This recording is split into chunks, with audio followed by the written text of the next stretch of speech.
सभी को नमस्कार। आज हम हिंदी एकांकी का विकास क्रम पढ़ेंगे। एकांकी साहित्य की वह विधा है जो नाटक के समान अभिनय से संबंधित है और जिसमें किसी घटना या विशेष को एक अंक में प्रस्तुत किया जाता है। कुछ आलोचक नाटक के लघु रूप को एकांकी कहते हैं, किंतु ये भ्रांत धारणा है। दोनों विधाएं अपना स्वतंत्र शिल्प रखती हैं। वर्तमान हिंदी में एकांकी का शिल्प पाश्चात्य एकांकियों से प्रभावित है।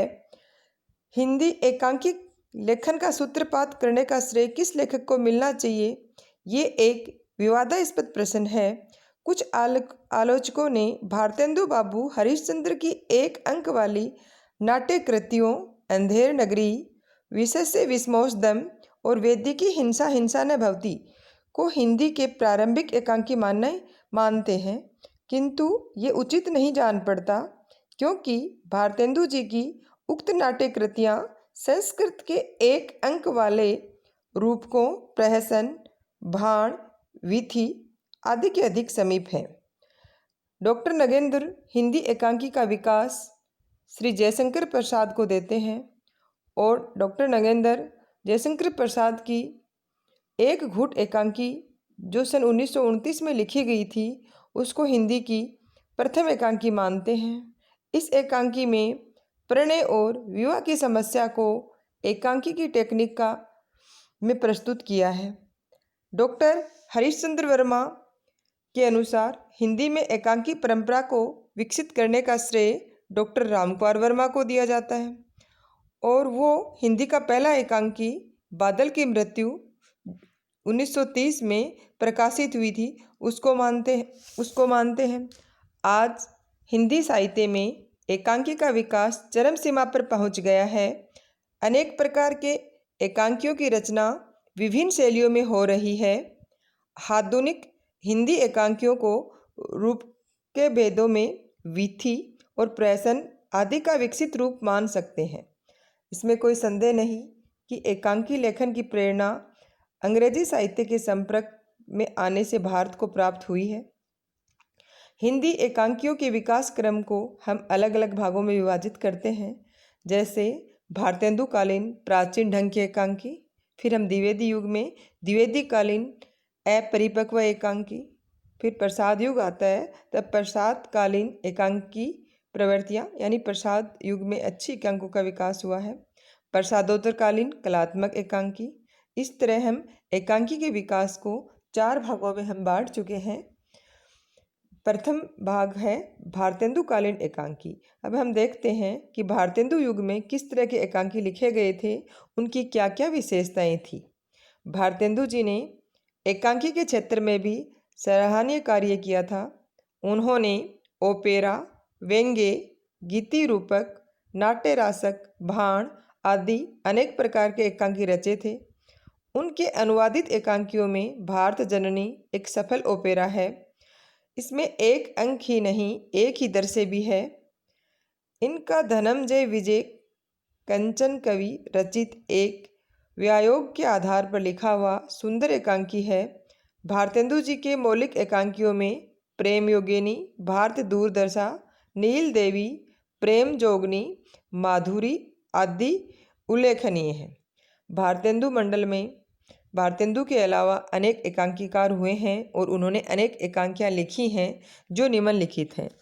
उनमें लाला श्रीनिवास दास ने प्रहलाद चरित लिखी, बद्री नारायण ने चौधरी प्रेमघन ने रामागमन लिखी, राधाचरण गोस्वामी ने भारत में यवन लोग और श्रीदामा लिखी, बालकृष्ण भट्ट ने कलिराज की सभा, रेल का टिकट, बाल विवाह नामक एकांकी लिखी, प्रताप नारायण मिश्र ने कली कौतुक नामक एकांकी लिखी, काशीनाथ खत्री ने सिंध देश की राजकुमारी नामक एकांकी की रचना की, गन्नौर की रानी की रचना की, राधा कृष्ण ने दुखनी बाला एकांकी, धर्मालाप एकांकी की रचना की, अंबिका दत्त व्यास ने कलयुग और घी नामक एकांकी की रचना की, अयोध्या सिंह उपाध्याय ने प्रद्युमन विजय नामक एकांकी की रचना की, किशोरीलाल गोस्वामी ने चौपट चपेट नामक एकांकी की रचना की, इस प्रकार और भी एकांकीकारों ने विविध एकांकियों की रचना की।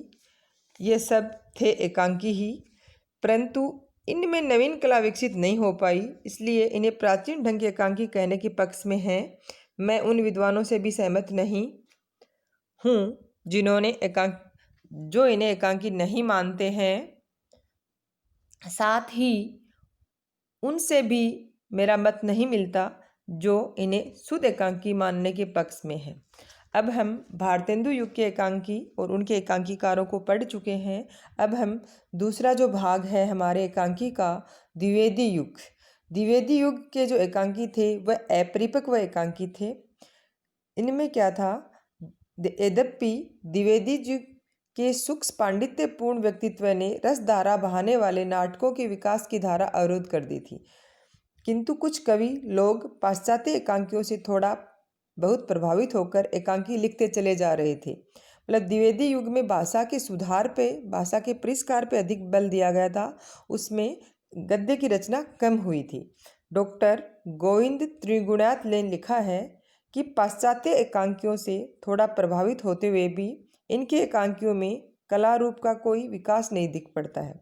अतः इस युग के एकांकियों को मैं अपरिपक्व एकांकी कहने के पक्ष में हूँ। इस युग के प्रमुख एकांकी और एकांकीकार निम्नलिखित हैं, हम उनका अध्ययन करेंगे। जैसे सुदर्शन है जो एकांकीकार हैं, उन्होंने लिखा है राजपूत की हार, प्रताप प्रतिज्ञा, ऑनरेरी मजिस्ट्रेट नामक एकांकी लिखी हैं। अब हम राम नरेश त्रिपाठी द्वारा रचित एकांकी देखते हैं। उन्होंने लिखी हैं स्वप्नों के चित्र, दिमागी अयासी। फिर बद्रीनाथ ने लिखी है लब्बड़ धो दो। फिर एक पांडे बेचन शर्मा उग्र हैं जिन्होंने लिखी है एकांकी चार बेचारे और अफजल वध। द्विवेदी युग के एकांकियों में हम नवीन कला का बेजोरापन हमें मिलता है, उसका विकास हमें प्रसाद युग में दिखाई पड़ता है। अब द्विवेदी युग के में बहुत कम एकांकी लिखे गए थे, वो भी अपरिपक्व एकांकी थे। अब द्विवेदी युग के बाद हम प्रसाद युगीन एकांकी पढ़ेंगे। प्रसाद का एक घूंट एकांकी को कुछ विद्वान प्रथम हिंदी का साहित्य का एकांकी मानते हैं।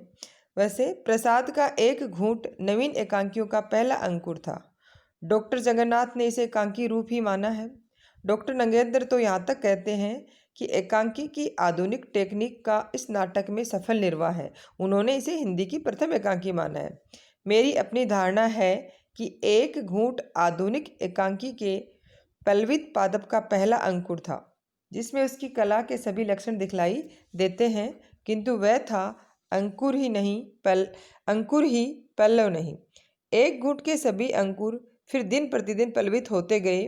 प्रसाद युग के प्रमुख एकांकीकार और उनकी एकांकियाँ निम्नलिखित हैं।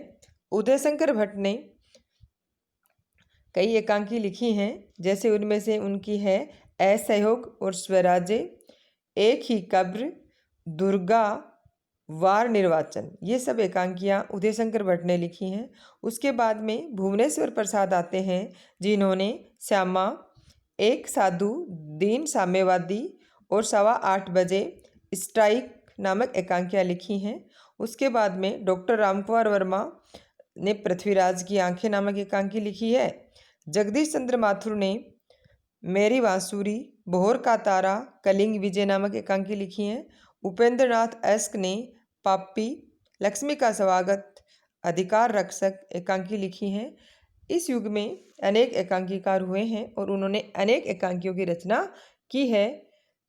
इनके अतिरिक्त और भी अनेक एकांकी और एकांकीकार लिखकर साहित्य का विकास सब लोग कर रहे थे।